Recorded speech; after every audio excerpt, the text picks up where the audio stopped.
Hey y'all, it's Maddie from the Itty Bitty Homestead Committee. I have a project I've been working on and I really wanted to show you guys, so let's hop into it.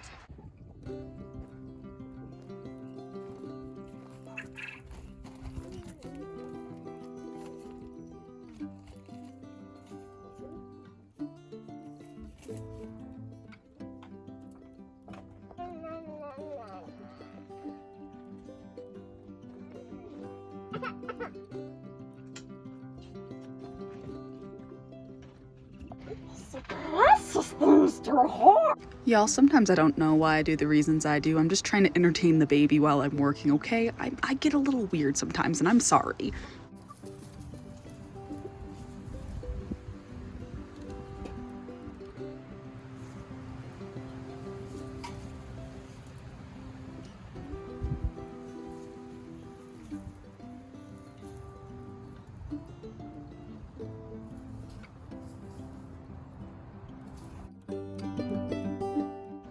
So you might be wondering, Madison, what the heck are you doing? Well, it's quite simple. I had this idea. And that idea was that I am told constantly that colony setup is a great idea when it comes to raising rabbits and growing them out. I don't like the idea of breeding in a colony setting because there's a lack of control, which makes it difficult to have show animals.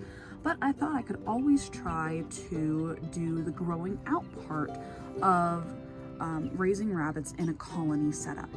You see, I too am a lazy human being who would just love to have a more hands-off approach, especially when it comes to growing out my kits instead of having to constantly look over them. So I took my run and decided to set it up in a colony fashion and use it as a buck run or a bachelor pad. I currently only have 2 bucks in here as the experiment gets started because those are the amount of grow-outs I have, but eventually we'll probably have more in here. And the premise behind this experiment is that we're going to see what grows out faster. Are caged animals that have a very highly controlled lifestyle, or are ones that are left to their own devices in a more natural setting? And talking to a bunch of my rabbit friends, we all are guessing that this colony setup is going to be a disaster with a lot of wasted food and a lot of mess. But for one season, it's definitely worth a try. And if I don't like this, then it'll be perfect for growing out our quail. There's all kinds of options we can use for this, but for now we're going to do this. And the way I'm going to work this out is we're going to have multiple litters come in here, but just the bucks. Half of the bucks of the litter will stay in our normal grow out pens and half of them will come in here. And we're not looking for the biggest or smallest or anything. We're looking for an average growth rate.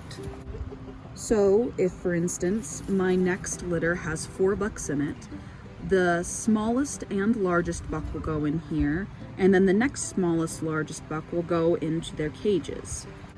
And we'll see what the better outcome is when it comes to weight gain. And if the weight gain is pretty close, then we'll probably continue doing this. But if not, I'll probably transfer it into something else. It would be really cool if this worked out for us, but I have a feeling it won't. But I'm taking a bunch of notes and keeping track of the differences between the 2 options and how this will work.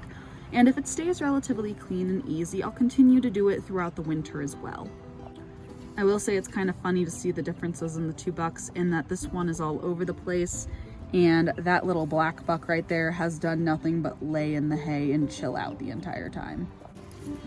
And again, I'm just kind of gathering data and statistics to see if this really does work out and if we do see a difference.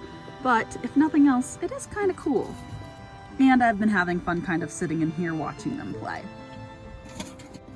I will make it very clear though that none of my show animals are going to end up out here just because there is just too many variables of them getting hurt or not eating the correct amount of food. Because the problem I see with this is if I were to put some of my better animals out here without knowing the probability and the outcomes of what could happen, I could end up losing stock. Which is another reason we're using grow out bucks compared to any of our other animals. grow out bucks that we're not looking at selling have lesser value in the program. Not to say that they're not important, because they will end up on our dinner table, and feeding my family is super important. It's just one of those things where we're looking at least amount of loss possible. But anyway, I would love to hear what y'all think of this bit of an experiment. I've never done a colony setup quite like this one before. I have done like minor colony setups or runs where the rabbits are in there like for a little while to like stretch out and exercise and all of that. But I've never set it up to a true colony style. So if y'all have ever raised colony before, I'd love to hear about it. And I'd love to hear your thoughts and opinions on this. Do you think my friends and me in the Bun Club are correct in that this is going to be a mess? Or do you think this has some merit? I'd love to hear your predictions and your advice. And I want to thank y'all so much for watching this far into the video. And I'll see y'all in the next one. Bye.